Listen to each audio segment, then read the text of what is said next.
Thank you very much. Welcome to this press briefing about the forthcoming census. The Interministerial Committee, we have the Minister for ICT, and we have the other supporting ministries. We have devolution, we have public service, we have defense, all of them in the Interministerial Committee that has been taking part in preparation for this year's census.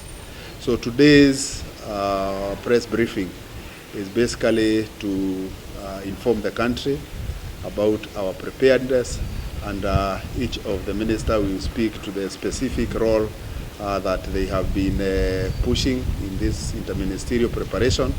And at this juncture, I would want to invite the owner of the project who coordinates everybody else, the CS for National Treasury, CSE attorney, to give a brief, and then invite his colleagues to also give their segments of the brief.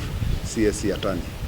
Preparatory activities for the 2019 Kenya Population and Housing Census due to commence the night of 24th and continue up to 31st August this year.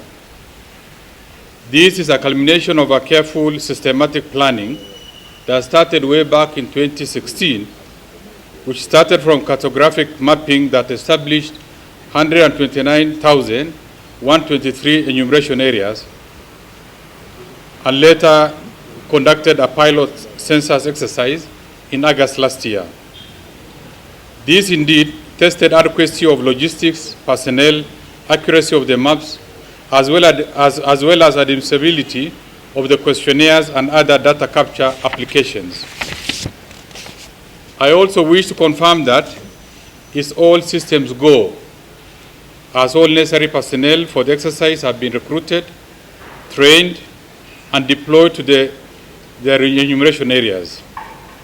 The training of field census personnel started with the training of trainers on 15 July 2019 and ended with the last group, the enumerators, on 20th August 2019.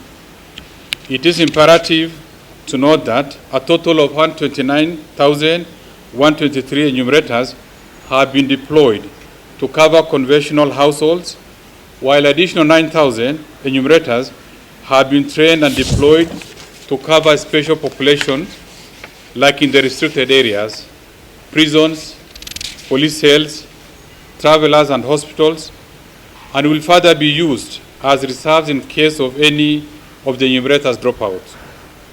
The enumerators are further supported by the village and the community elders in conduct of the exercise to ensure smooth entry and wholesome delivery of the same.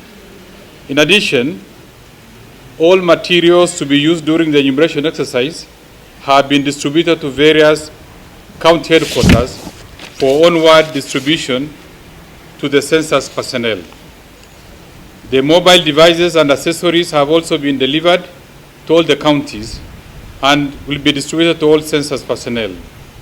Other materials are expected to be distributed to the census personnel before the end of the day, today. On publicity and advocacy, I wish to inform that sensitization of the various groups and the general public on the census have been going on progressively.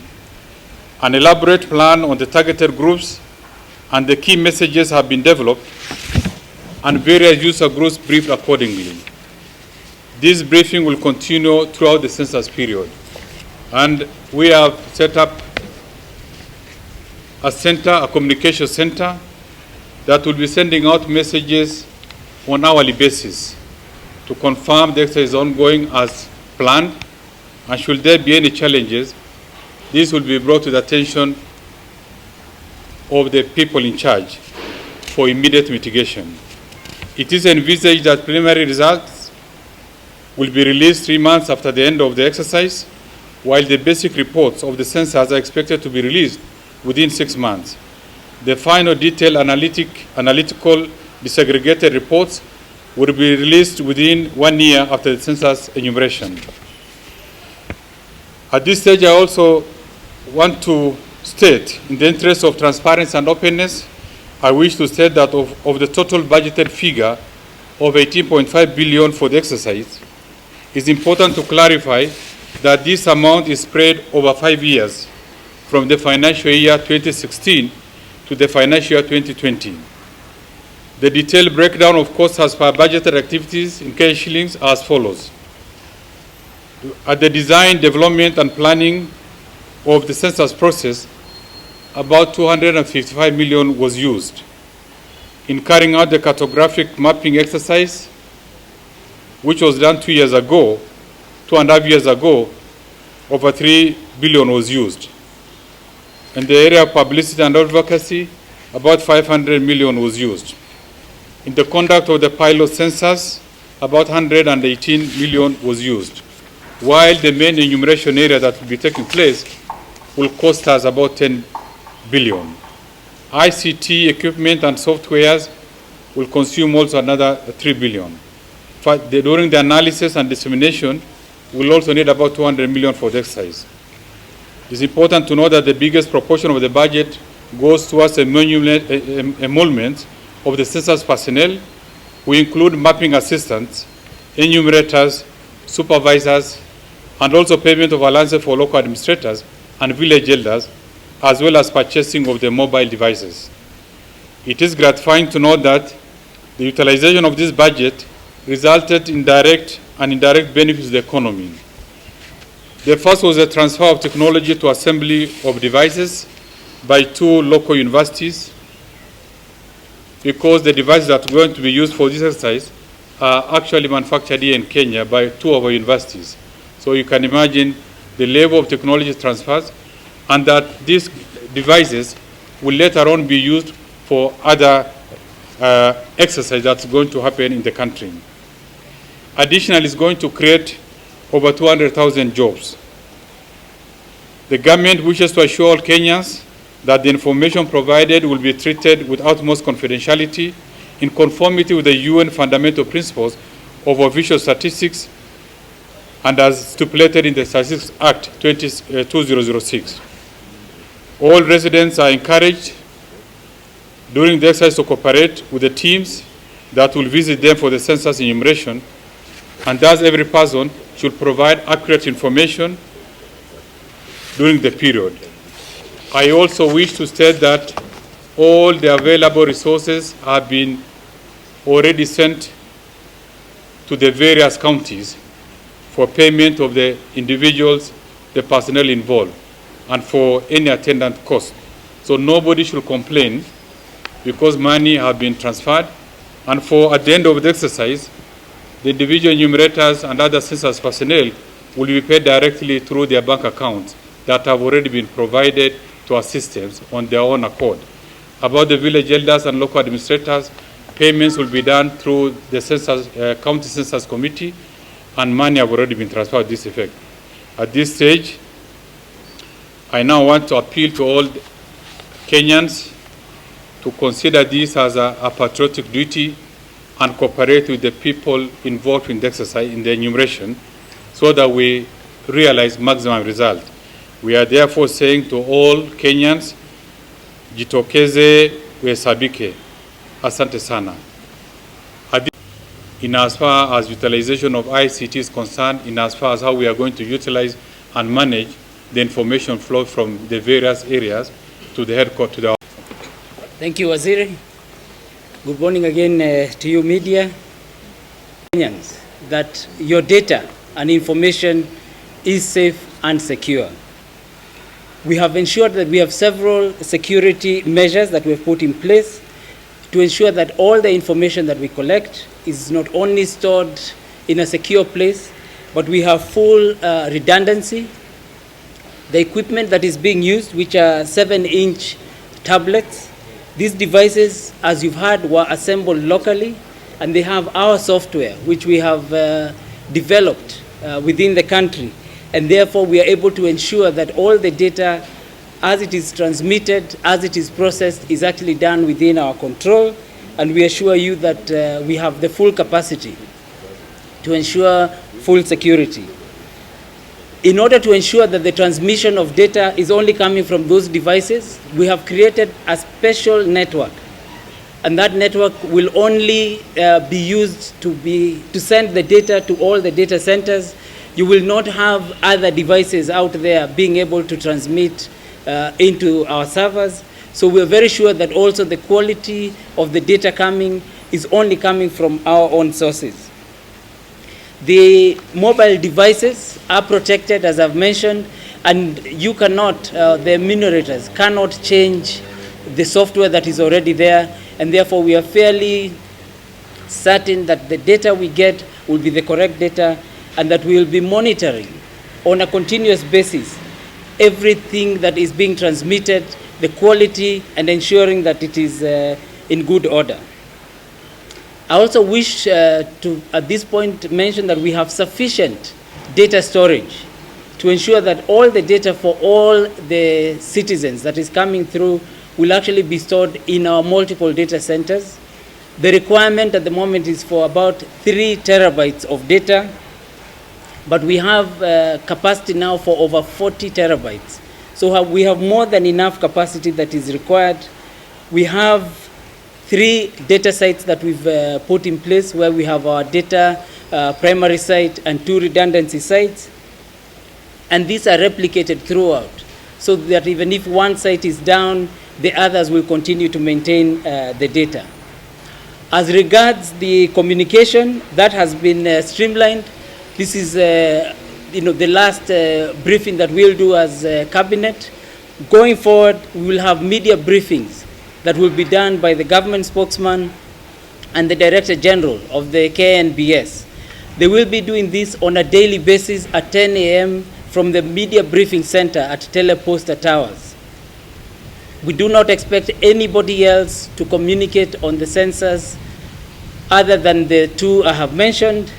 For technical information, the county commissioners in the different counties will be able to provide information, so that, for instance, if you want to know where the enumerators are, if you have any technical issues, they can provide. But on the progress of the census, that will be done, as I said, by the government spokesman and the Director General of the KNBS.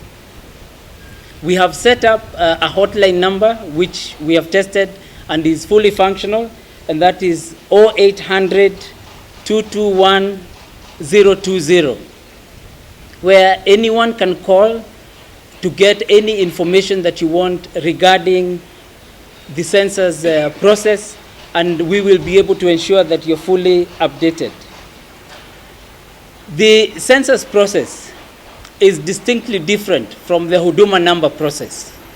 If you recall, the Huduma number process was registering citizens with their biometric information so that we can have identification information on our citizens, a single source of truth. That exercise took place, and we ensured that we have now data of our citizens. The census data is very different, because what we're doing is that we're not only getting the identification of citizens, but we're now enumerating a lot more information that we will use for our planning for the next 10 years as a country. We will be able to find out information, for instance, how many farmers we have, how many teachers we have, all the information that we need about the economy, about the development of the country, so that we are able to plan. The way we conducted the Huduma number registration, we had only about 31,500 devices that we were using across the country. It was registering people, and we took a period of 3 months to do the registration. The census exercise happens on the reference day, which is the 24th, 25th, this is Saturday night, and goes on only for 7 days. We have over 164,000 enumerators that are out there. And therefore, the 2 exercises are fairly different. The information that we get is very important for us in terms of our planning and ensuring that as a country we're going to develop even better. We will have questions later, but for now let me invite my colleague, CS Fred.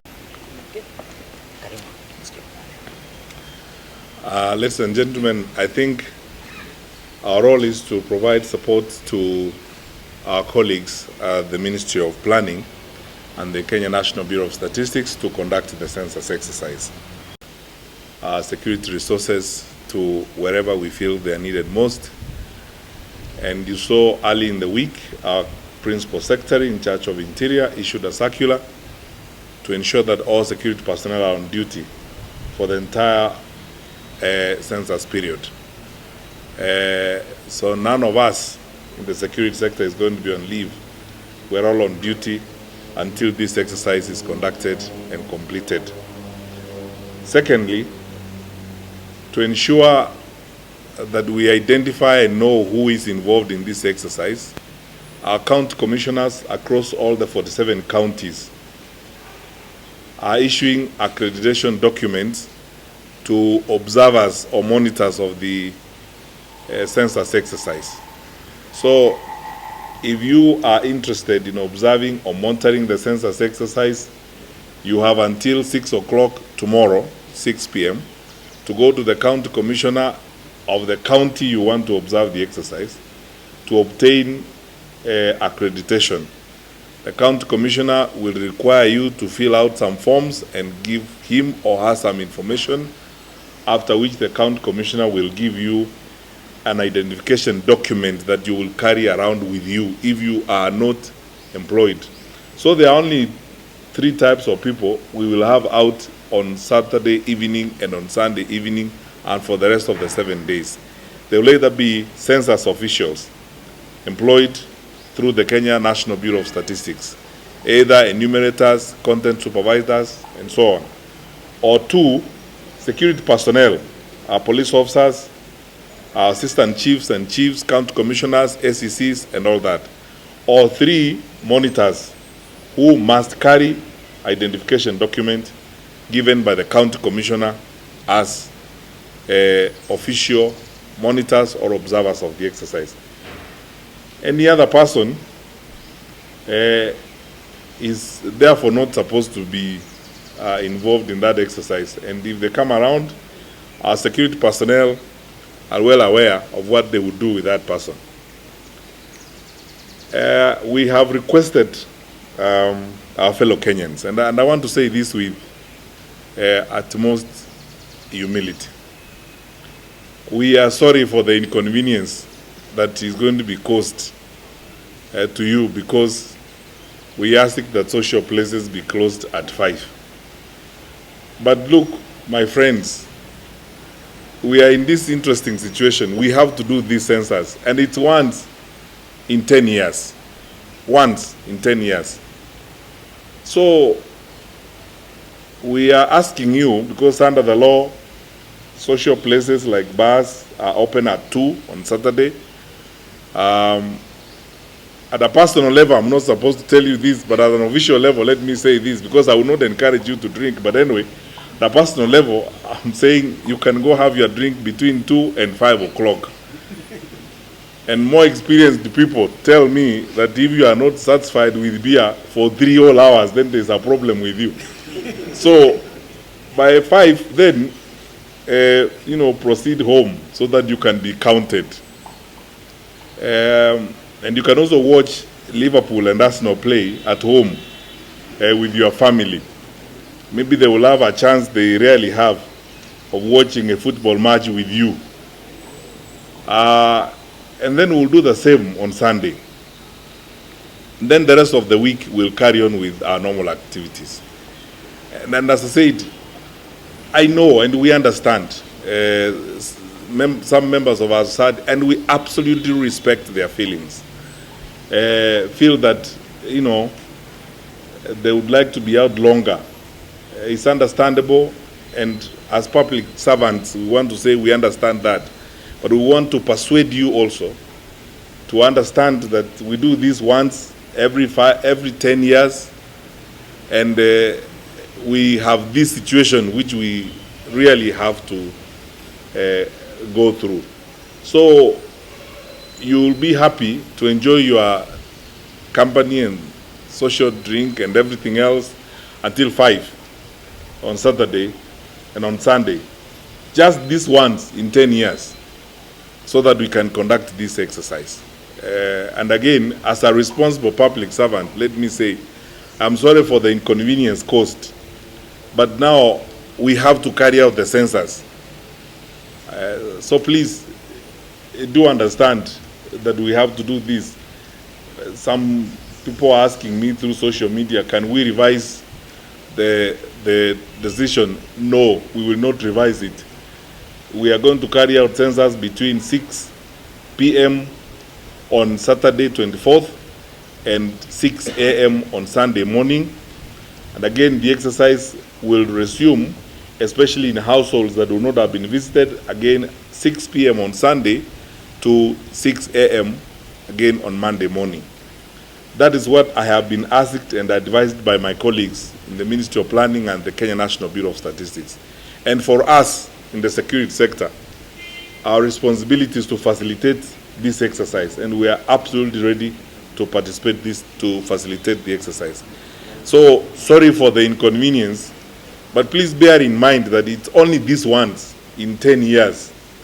In the life of a nation, is that one time when we all must take a little inconvenience here and there to facilitate an important exercise such as we are doing. We are not being insensitive, but we are also not going to revise the hours. We have worked on this for 3 years, making this plan, and let's not cause confusion. Let's go ahead. And for you, my good friends from the media, I need to emphasize this. No one, under the law, we can't, we cannot ban drinking, like the way some of you are reporting that we have banned bars and so on. You would think the world is coming to an end this weekend. No. We've just asked you to enjoy yourself until around 5. And 5 p.m., honorably, just go home and then be counted with your family. Then you can resume your business the following day again until around 5. Then you have all the time of your life to continue now enjoying, watch all the matches you want to watch, and drink all the things you want to drink as you go along. But we would have actually conducted the census those 2 days. So we are sorry for the inconvenience, but this is something that we have to do. Lastly, I need to say this. You've had His Excellency the President say this more than once recently. I want to ask our leaders across the country, especially political leaders. This is a straightforward census exercise, and let us allow it to be that. There are attempts, there are parts of the country where we have received a few reports. People are trying to do some funny games, asking people to move this way or that way. This is a modern country. And Kenyans are modern people who want to live according to the law. Let us now do this exercise with the decency that it requires. Some of these primitive habits that some of our political leaders have lived with for a long time, moving people around, hassling others and talking about this clan must be here and there. Let's stop these things. They are affecting the way in which our people live. Because I am aware as I speak to you this morning that we are following up certain of those kinds of activities in certain parts of the country. But I want to tell you, we are ready because we are monitoring those things. We are watching you as you are trying to do those things, and we are aware of even the meetings you had last night. And at an appropriate time, we will ensure that you meet with the law so that you are helped to live as a decent person and as a decent leader. But let us not disturb our people by trying to move people around in that kind of manner. Otherwise, ladies and gentlemen, we wish all of us the best because this involves all of us. And I want to, on behalf of all these good people, take this opportunity to thank you for coming and thank our colleagues for the great work that has been done, and hope that we will complete this successfully in the next few days. Thank you very much, and I think we can take a few questions. Yes, asante. My name is Mel from MTV. We are really wondering, there's many people who are talking about security issues and wondering how do you tell that those people are actually? One, when we start the exercise on Saturday at 6 p.m., we go on the night visits, particularly your enumeration that will be done in households at night, is what will happen again at night on Sunday night in areas we will not have completed. Thereafter, it will be, a regular day exercise as we go along. So Even on Sunday during the day, enumeration will be continuing. Secondly, the activities of Saturday night and Sunday night do not just affect those of us who go to social places. Social places are many. I know, and I'm saying this with tremendous respect and humility. I know some of our fellow Christians who are in Keshas, and yeah, please, on this particular day, let us, shift the prayers to our houses so that we can be counted, as it were. Our colleague, the Cabinet Secretary for Education, yesterday and the day before, has been issuing instructions about the closure of schools. This affects all schools, I mean, public and private. And I'm saying this for purposes of emphasis, so that, we do not have any confusion. And I think the Minister of Education has done the right communication. Now to your question, my dear. The question of security. Enumerators will be accompanied by security personnel. But first of all, the Kenya National Bureau of Statistics has done something very nice. No one has been hired to enumerate people outside of their sublocations, which means everyone who will be involved in this exercise are people who come from your area. In rural communities in Kenya, the chances are that those are people that almost everyone knows, because the sublocation is not a huge area. In the estates, chances are that there are people from the next block from where you stay. So there are people you would very easily know. And then chances are that over 80% of the people who are involved are people who are known in the localities where they are going to work. But because of that, of the fears of security, that's why elders are involved. Because these are people who would be known in the local sublocations. In the urban communities, it will be officials of the estate associations, people who are known in that particular area where they are conducting the enumeration. Thirdly, they will be accompanied by security officials who will be in full uniform and can identify themselves. All police officers have got identification documents. They can identify themselves. So if they are not accompanied by village elders, they will be accompanied by the assistant chief or the chief, who will be in uniform, and they can identify themselves. And many Kenyans, I think, know their assistant chief and their chief. In the event that that enumeration group is not with the chief or the assistant chief, they will be with police officers who can identify themselves, or officials from Kenya prisons or NYS who can identify themselves as they move around with the teams, as it were. It is your right as a citizen to demand that those people identify themselves. That Kenyans need to know. It is your right to demand that those people identify themselves before you give them information. And all of them will be having identification document, so our people have nothing to worry about. So that has taken care of that aspect of security. That enable us to come up with the enumeration areas. And census are usually done, the count is done within the confines of a national boundary. Unfortunately, those people who are out of the country at that time will not be physically counted. But information regarding family members who are here, they will be asked whether they are members of the family who have migrated to other countries or gone to other regions outside the boundaries of Kenya. So that we only count people who are within the country.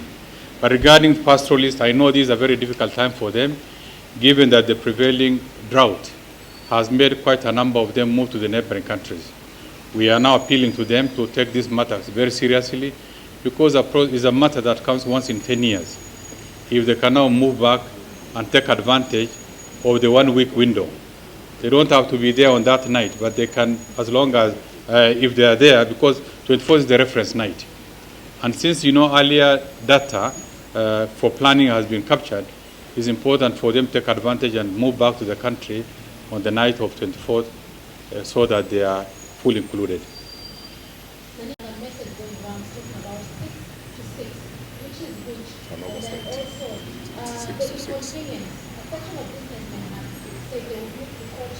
Country in the past. And we always do it this way. I don't understand why it would be a problem now. We do this. This is what we did during the previous census. We are asking you to accommodate this exercise. So whether it's a decree or an order, we're just splitting hairs over nothing, in my view. I mean, it's a straightforward issue. Because Because how else would you like to do it? And then I want to ask fellow Kenyans, surely this happens once in 10 years. What do we really want to spend all our time on, negative things? Everything that is done is interpreted this way, looked upside down, and so on.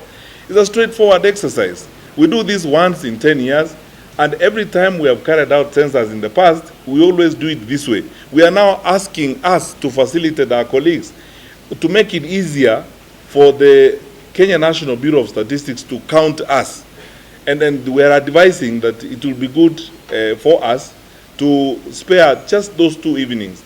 Surely, even in terms of business, yes, I don't want to be insensitive. You may incur a slight loss.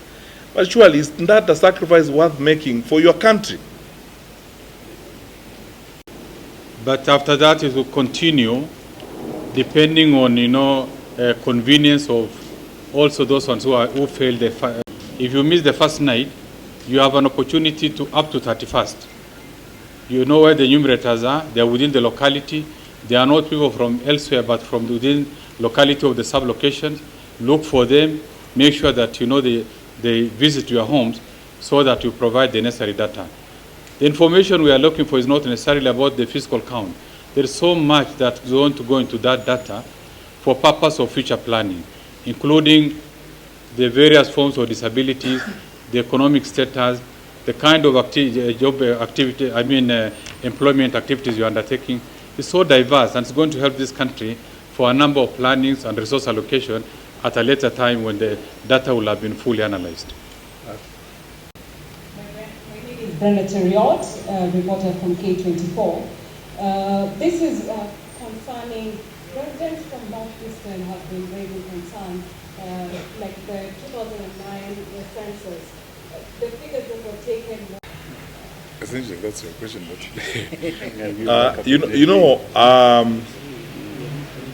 Our colleague is that one, this census is going to be carried in a digital way. In other words, we'll get data in real time, probably much more accurate than the one we have had in the past. Then secondly, we've taken about 3 years, which is longer to prepare than we've had in the past.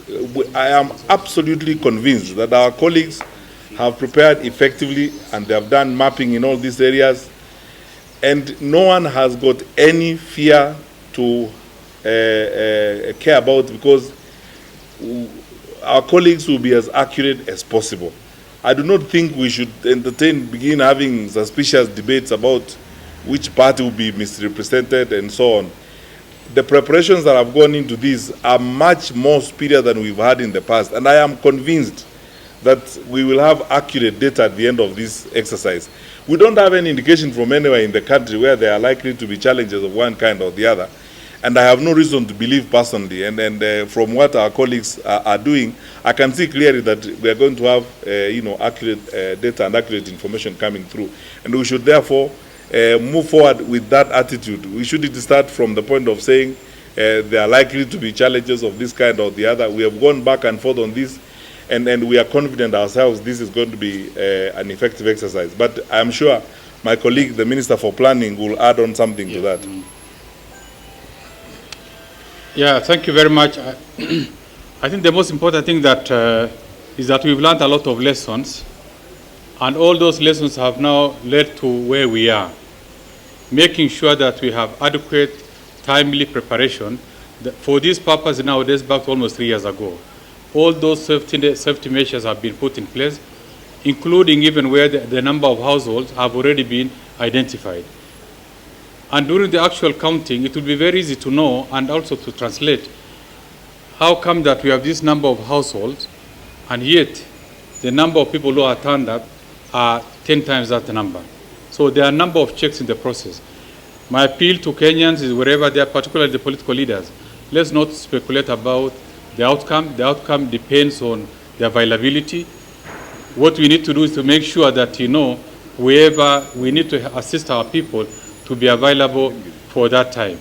We really want to assure Kenyans that we are going to deliver credible results, authentic results that's going to be used for posterity in terms of planning, in terms of resource allocation, in terms of all future undertaking, because numbers are critical.